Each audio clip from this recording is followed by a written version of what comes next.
Gorman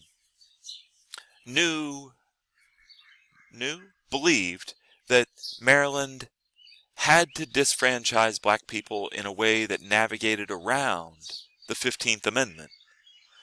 So he wasn't a lawyer.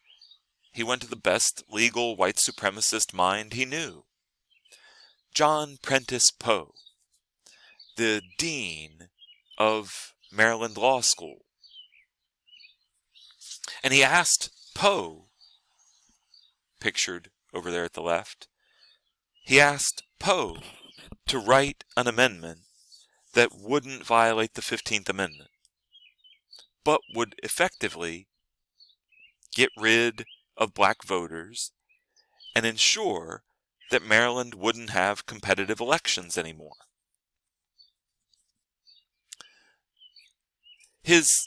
What Poe came up with, and what Gorman then pushed for, became known as the Poe Amendment. They would have to amend Maryland's Constitution. And the plan went like this. Well, let me give you like the bullet point version first, then I'll flesh it out.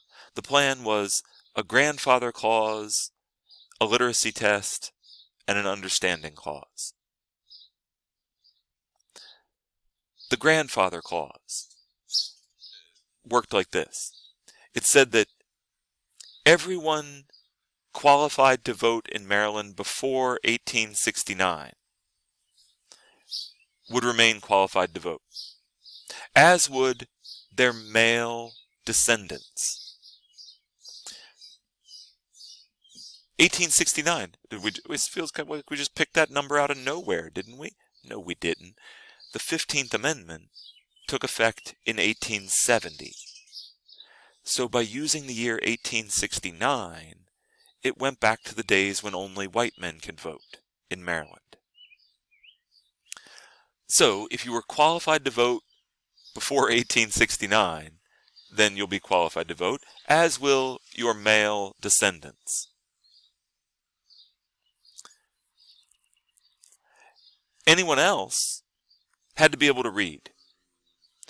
Or, if you couldn't read, the registrar would read to you a passage from the Maryland State Constitution. And you would have to explain it to the satisfaction of the registrar. This is what states further south had done, right? You don't mention race, but then you put all the power in the hands of some white dude who you know is a white supremacist.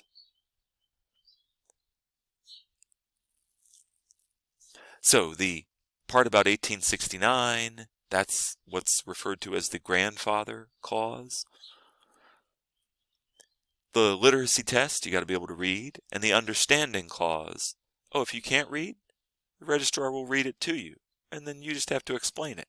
That allows the illiterate white men to give an explanation that pleases the registrar, while the illiterate black men are unable to please the registrar. The amendment passed the General Assembly with big majorities. The Democrats had big majorities in both the House of Delegates and the Senate.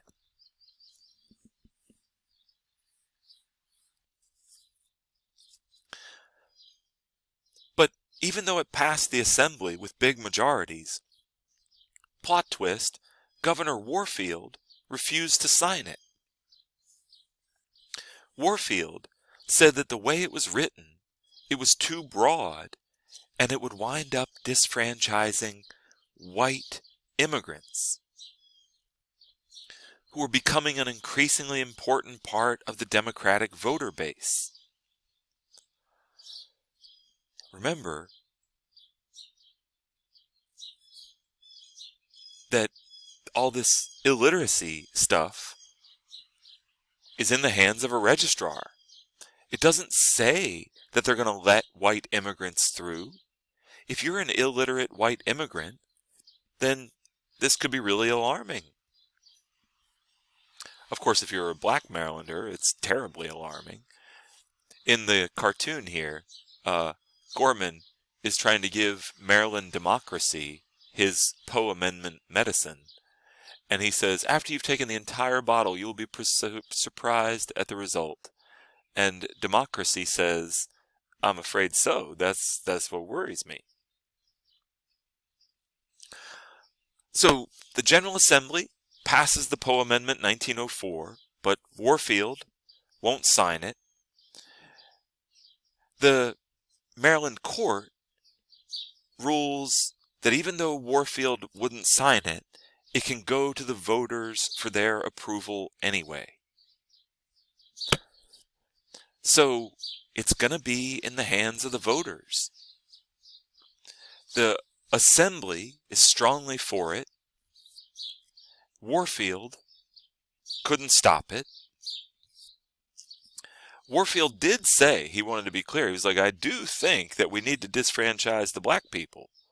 I just think that this attempt to do it is too broad. As he put it in the speech you see quoted here, he says the best thing to do is actually just to repeal the 15th Amendment and let every state adjust the suffrage question the way that it wants to. This, he says, would result in benefit to the Negro, it would prevent lawlessness and crime, it would improve labor conditions, and bring the deserving and worthy Negro the recognition recommended by the President. And then, this is his concluding argument. We have the race problem now confronting us in Maryland. After 40 years of freedom and 33 years of enfranchisement, they stand in solid array against the material welfare of the state, and vote as a unit under the dictates of corrupt and selfish Republican bosses. He's saying the reason to take their right to vote away is because they keep voting for the other party. They won't vote for our party, the party that wants to segregate them and take away their right to vote. I don't know why they won't vote for us. We keep telling them that we hate them, and yet they keep voting for the other party. Ugh. Politics, right, guys? Black Marylanders used all the organization that they had to try to defeat the Poe Amendment. The Brotherhood of Liberty, the black churches in Baltimore especially, and around the rest of the state, Harry Scythe Cummings, the only black elected official out of office at this particular moment, I think. I kind of lose track of the years that he's in and the years that he's out. He's out at this point.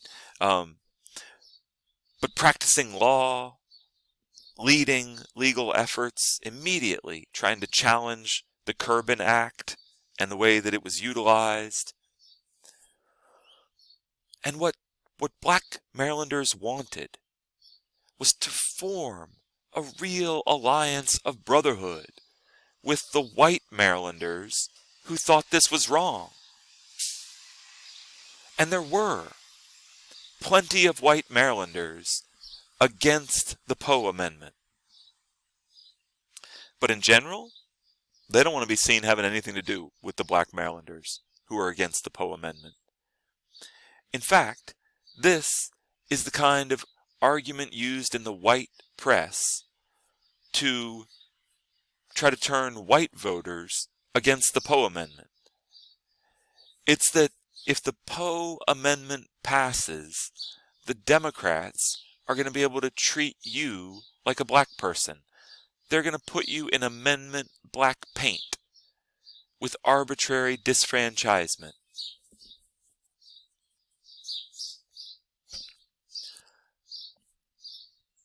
So white people organize against the Poe Amendment separately from the black people organizing against the Poe Amendment. Charles Bonaparte and the Baltimore Reform League did a huge amount of organization to try to defeat the Poe Amendment. And usually what the Baltimore Reform League focused on was, this is so broad, it's going to take the right to vote away from white men too. Do you know what I mean? They don't stand on the principle that, oh yeah, black people are part of Maryland. They should be able to vote too. Some of them believe that. They just don't think that politically that argument is a winner. Like Charles Bonaparte says here, it is unjust and insulting to white citizens of foreign birth or parentage, no less than to colored men. And that is about as far as they would go. You know, sort of acknowledging that, yeah, I mean, it's bad for them too. Yeah. Maryland's voters turned out and voted against it, despite a law that the General Assembly had passed leading up to the vote on the Poe Amendment. They passed a law that only applied to the 11 counties that were most likely to vote Republican, and they banned any reference to party. They said that you had to know the candidates if you wanted to be able to vote. You should educate yourself. Despite that, voters turned out and defeated it by a total of 34,000 votes. The newspaper here has it at 31,000. Results were still coming in. 34,000. It was 104,000 voters for it, 70,000 against. It was 2-1 against it in Baltimore, and 18 out of the Maryland counties voted against it. It was pretty significant. But it wasn't, for everyone who voted against it, a dramatic stand against Jim Crow. And because of that, Gorman and the Maryland Democrats immediately resolved to try again. We're going to try again. Cummings continued to lead the fight against white supremacy and disfranchisement in Maryland. He spoke at the Republican National Convention in 1904, nominating Teddy Roosevelt for president.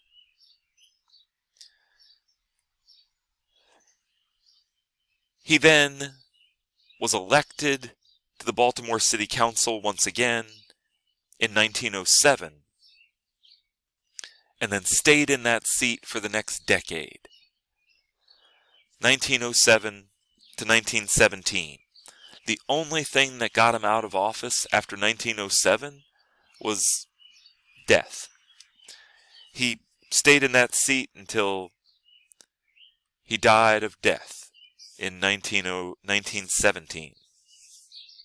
He continued to advocate for black education and continued to believe that the Republican Party, as flawed as it was for black people, was black people's best political chance. Now, that was hard for some black Marylanders to see. What they wanted to do was create an independent black political party, because their view is the Republican Party doesn't do anything for us. They barely acknowledge that we exist, and they'd never win anything without our votes.